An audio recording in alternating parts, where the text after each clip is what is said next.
Haleluya, Imana ishimwe, ndabasuhuza mwebwe mwese munteze amatwi. Nitwa Dusabimana Jeannine, kuri uyu musozi w'Inyamata i Bugesera, umudugudu ku Rugenge.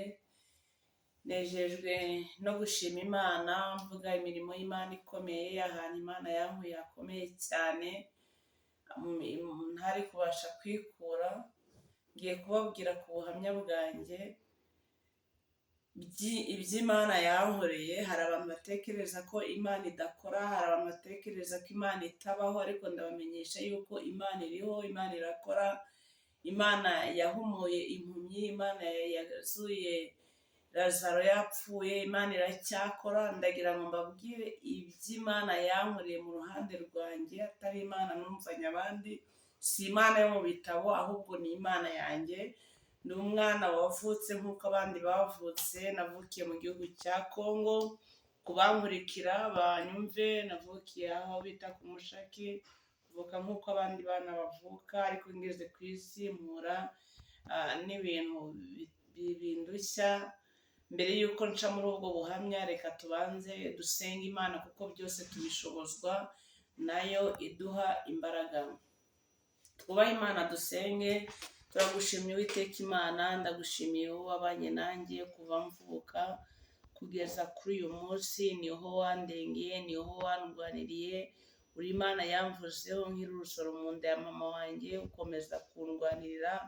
Mana ushimwe, ushimye yuko uyu munsi nsangiza bene data barushije baremerewe kubw'ibibazo bahura nabyo.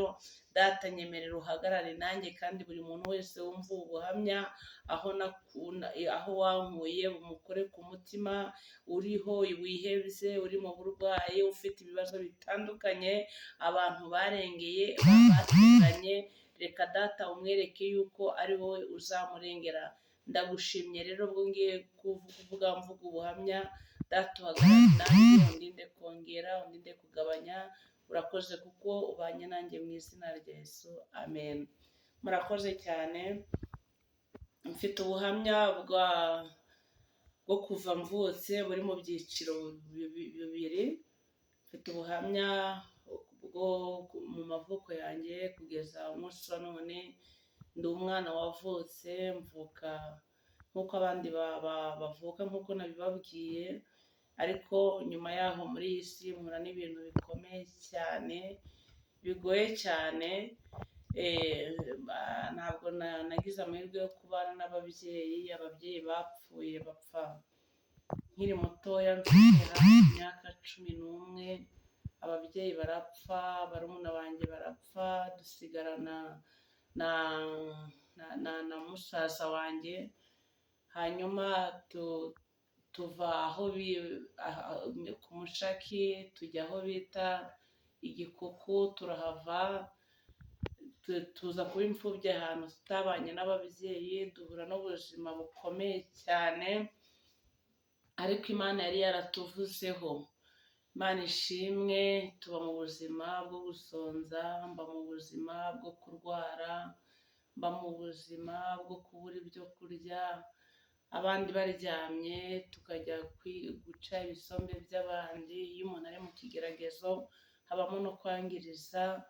Tukajya guca ibisombe saa 8 z'ijoro, tukabigurisha. Ndi umurwayi, ari indwara ibabaje cyane, indwara kwa muganga batavura. Niyo hariho kwivura, nta muntu wari kuyimvura, kubera ko nta mubyeyi nari mfite, ntawe nari mfite wo kunyitaho. Aho nagiye guca ibyo bisombe kugira ngo mbashe kurya, nkagerayo indwara ikankubita hasi. Indwara ku bantu bamwe bazi, buri muntu wese azi ko yitwaye igicuri, nkikubita hasi, nkikoreraho byose. Hanyuma Imana irakomeza irandengera. Muri uko kujya guca ibisombe, nsanga abantu bariho basenga, bari kuvuga yuko bari ku ijambo riri muri Yesaya 50:7 rivuga ngo ko Umwami Imana azantabara, nicyo gituma ntamwara. Noneho uri kubwiriza arakomeza asobanure cyane, avuga yuko umuntu wiringiye Imana Imana imurengera, Imana iba hafi y'abadafite shinge na rugero, Imana irengera imfubyi, Imana ikiza uburwayi. Bavuga kuri iyi ndwara y'impumyi Yesu yakijije, nanjye numva ndaryoheye cyane ko nari ndi umurwayi, numva nifujije kujya aho bavuze ko Imana ikiza uburwayi, numva nifujije kuba hafi y'ayo makuru y'uko ari Imana ikiza uburwayi, ari Imana yakijije impumyi. Nanjye nsanga hari ukuntu mfite uburwayi budashobora gukira, njyayo numvira iryo jwi ryo gukizwa. Byumva ushobora kumva ko byari byoroshye, ariko ntabwo byari byoroshye kuba uri umwana usigaye. Icya mbere uri umurwayi udafite umuntu ashobora kukurwaza, kabiri udafite n'icyo kurya. Ndakomeza ndasenga, igihe kiragera ndabatizwa. Maze kubatizwa noneho bimbera intambara na musaza wanjye, twari turi hamwe, anyirukanye bakundwa. Byari urugendo, byari binkomereye cyane. Ngewe uyu nguyu mubona ntanga ubu buhamya ubwumve, byari bikomeye cyane. Sinari nzi ko nagera muri iyi myaka, sinari nzi ko naba uwo ndiwe uyu munsi uri kubona uyu mugore ubona. Narindi hahandi hasi, wumve hahandi ushobora kujya guca isombe z'aho bahinze kugira ngo ukunde urye. Byari bikomeye cyane. Ndabatizwa, maze kubatizwa umusaza wanjye aranyirukana muri ubwo burwayi bw'igicuri, ndabugendana. Amaze kunyirukana mpungira njya mu rusengero. Ngiye mu rusengero, abapasiteri nabo mpuye nabo bashaka kungwisha mu cyaha cy'ubusambanyi. Aho ngaho ndicara, mbona isi irandangiranye, mbona mbuze aho nerekera, mbura icyerekezo. Ndakomeza ndasenga, maze gusenga Imana irambwira ngo inkijije ubwo uburwayi. Imana irankiza, nsa nkaho mbonye agahenge, mara umwaka n'igice uburwayi narabukize. Haleluya! Imana dusenga ni Imana ikora, ni Imana ishobora byose.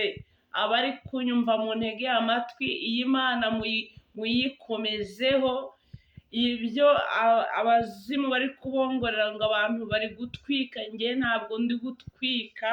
Harimo abantu babizi, uburwayi naraburwaye, ntabwo ndi gutwika. Harimo abantu bari kunkurikira banyumva, mba mu mibabaro ikakaye cyane. Nari ndi umwana wavutse, mvuka baranyise izina rya Vumiriya, izina maze kumenya ko ryitwa kwihangana ndaryanga. N'ubundi nisanga nitwa mu izina rya Dusabe Janine, naryo ryari izina ryangizeho ingaruka cyane. Ryari izina wumve ryo gusaba, ryitwaga gusaba, ntabwo ryari Dusaba Imana, ryitwaga gusaba. Ryarankurikiye riransikamira, mbona byinshi bingora cyane. Haleluya! Ku bantu bari kunyumva mu ntege amatwi, mwumve Imana twizeye ni Imana ikora. Ku bantu banteze amatwi, dufite Imana ikora, dufite Imana se w'imfubyi, dufite Imana yakijije iriya mpumyi, niyo yakijije Dusabe Janine, imukiza uburwayi bwo kwikubita hasi bw'igicuri. Igicuri muzi ko umuntu agwa hasi akikoreraho byose, akazana ibitabapfu. Imana yarahabaye. Ubwo ni ubuhamya bwa mbere bwo mu bukobwa bwanjye. Igihe kiragera ndashaka neza, izo mbaraga zirakomeza zingendaho bikomeye cyane. Haleluya! Ariko ndagira nkubwire, Imana twizeye ni Imana ifite imbaraga kurusha imbaraga za karande, ni Imana ifite imbaraga kurusha buri mwuka wose utsikamira abana b'abantu, ni Imana idukura muri za karande z'imiryango, ni Imana ifite imbaraga, ni Imana twabonye idukorera ibitangaza. Umunsi wa none mba ndi umuntu w'umusazi, umunsi wa none mba narapfuye, biba byaribagiranye. Satani yashatse kunyica kenshi, icyo gihe nikubita hasi. Murazi ko mu gihugu cya Kongo hari amashyamba, ariko Imana irandengera, nta nyamaswa yandiye aho ngaho, baranyirukanye, niyo yandengeye, nta muntu wigeze anjyana kwa muganga uretse Imana yo mu gihugu cyo mu ijuru. Nabaye nka wa murwayi Yesu yasanze ku kidendezi atarafite umuntu umurwaza, aramubaza ngo mbese ushaka, nanjye nuko Yesu yaje arankiza. Haleluya! Nuko Yesu yaje kunkiza, byari bikomeye cyane. Ndavuga imbaraga z'Imana nahuye nazo, ndavuga gukomera kw'Imana, ndavuga amaboko y'Imana yagaragaye ku buzima bwanjye. Wowe unteze amatwi, komera ushikame.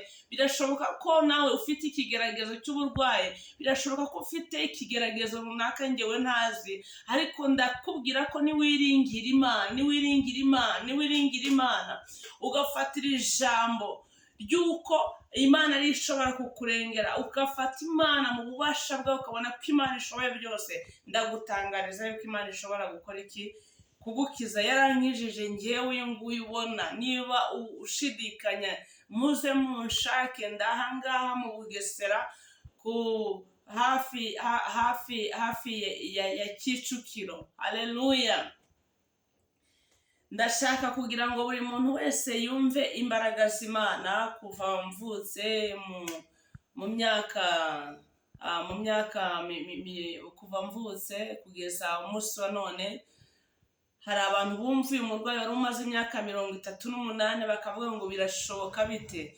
Njyewe nahuye n'Imana, nabonye Imana mu myaka hafi 43 niho mbonye Imana. Haleluya! Ntukumve ngo Imana ngo yakijije umurwayi amaze imyaka 38, utekereze yuko ari inzara y'abapasiteri. Ntabwo ari inzara y'abapasiteri. Ijambo Imana yavuze iriba inyuma, iherekeza ijambo yivuga. Icyo Imana yavuze ku buzima bwawe, byanze bikunze, aho cyaca hose uzaba icyo uri cyo. Komera, shikama. Haleluya! Nkomeza kuba muri ibyo bibazo. maze gushaka maze amezi 7, ndongera ya ndwara iragaruka, ariko ije ntabwo yaje rimwe. Imana iramfasha irakira burundu. Nyuma gushaka sasa mura n'urundi rugamba rukomeye rutari runyoroheye. Kubanyumva, hari abaganga aya masaha baza kuza kuntega amatwi bo ku bitaro bya Gisenyi. Hari abaza kuntega amatwi, ndabizi abaganga bamwe bankurikiranye baranzi aho ngaho, uko bukeye uko bwije baranzi. Ntabwo ari ibintu bitabayeho. Uko ntwite, burinda yose yashakaga kunyica. Ndatekereza yuko mu nda 7 zose niko nahuriyeho n'ibibazo, ariko nabonye Imana irandengera. Umunsi wa none ngewe mubona uko mpagaze uku nguku, ku zina ryanjye hariho amarira gusa. Muri uyu mwaka w'ejo bundi wa 2020 niho Imana yampinduriye izina. Nitwaga Dusabe, nitwaga Umunyamarira, nzahora ndi gusabiriza. Imana impindurira izina. Ku zina ry'ababyeyi nitwa Dusabe, rya gikristo ndi Janine, ariko umunsi wa none Imana yampinduriye izina, nitwa Batesi. Yesu nashimwe. Haleluya! Urugo rwanjye kubera icyo za karande Satani agerageza kurunyeganyeza. Ntabwo ndi bujye muri detail, n'ubuhamya burebure. Satani ashaka kurunyeganyeza, ashaka kurukuraho burundu. Hari abantu bamwe bankurikira bumva ayo makuru, ariko kubera ko Imana yari yaravuze, aricyo yari yaravuze ku zina ryanjye, mbere y'uko abarozi baroga, mbere y'uko mpura n'ibiri ku isi, Imana iramfasha, urugo ndurimo. Haleluya! Imana ni nziza. Mfite umuhungu, mfite umukobwa, mfite umugabo. Haleluya! Ndi umukozi w'Imana usutsweho amavuta. Yesu nashimwe. 2017 nasutsweho amavuta y'ubushumba. Imana yari yarabimbwiye, nta muntu washobora gutekereza yuko naba umukozi w'Imana. Ni Imana yabikoze. Nta muntu watekereza yuko umuntu urwaye igicuri yaba umunyamavuta. Umunsi wa none Imana irankoresha, umunsi wa none ndi umushumba, umunsi wa none mfite impano zo gusengera abarwayi bagakira. Ibyo ngibyo Imana yabidukoresha ku manywa na nijoro. Dufite Imana ikomeye, dufite Imana ikora. Haleluya! Dufite Imana igaburira abantu, dufite Imana yambika abantu, dufite Imana ifite imbaraga. Komera, sinzi ikigeragezo uhagazemo. Birashoboka yuko uri ingumba, birashoboka yuko uri gupfusha, birashoboka yuko hari icyo bavuze ku izina ryawe, ariko ndakubwiye ngo komera, komera. Yarengeye Dusabe Janine, umunsi wa none nkaba nitwa Dusabe Janine Batesi, umushumba reverenti. Haleluya! Nawe ushobora kuguhindurira amateka. Yampinduriye izina, yampinduriye izina. Ndi nyina w'amahanga, mfite abana mu buryo bw'umwuka. Imana yacu ntabwo ijya ibeshya. Mfite ubuhamya bwinshi, uko tuzajya tugenda tuganira nzajya mvuga mbabwira aho nagiye mpura n'Imana. Ejo bundi 2020 ndibuka napfuye, ku babyeyi babyara barabizi, bari bamaze kumbaga, ndava ngera muri 4, ngiye muri koma, haza umusazi uje kunyica, naho mbona ukuboko kw'Imana. Komera, shikama. Imana ntaho yagiye, Imana iracyakora, Imana ntabwo ibeshya nk'uko abantu babyiyumvisha. Ni Satani uri kubashuka kugira ngo Imana itabagirira neza. Iyi Mana ikora ibitangaza. Iyi Mana sinzi uko uyizeye. Wowe ntega amatwi, wowe unteze amatwi. Hari umuntu unteze amatwi wari ufite uburwayi bukomeye cyane bwa diyabete, hari umuntu wari ufite uburwayi bwa sida, wowe unteze amatwi. Izera Imana. Iyi Mana yankijije, nawe izagukiza. Hari umuntu ufite umwana urwaye, ndakubwira yuko Imana irakora. Ntabwo yakoze ku bwa kera gusa, n'uyu munsi irakora. Njyewe narayibonye inkiza, njyewe nayibonesheje amaso abiri. Ndi umugabo wo kubihamya, ndahamiririza Imana ku manywa na nijoro. Niyo mpamvu niyemeje gukorera Imana. Abafite ingo zisenyuka mukomere, Imana iraje ibakomeza. Icyo mbasaba ni ukwirinda icyaha gusa. Murakoze.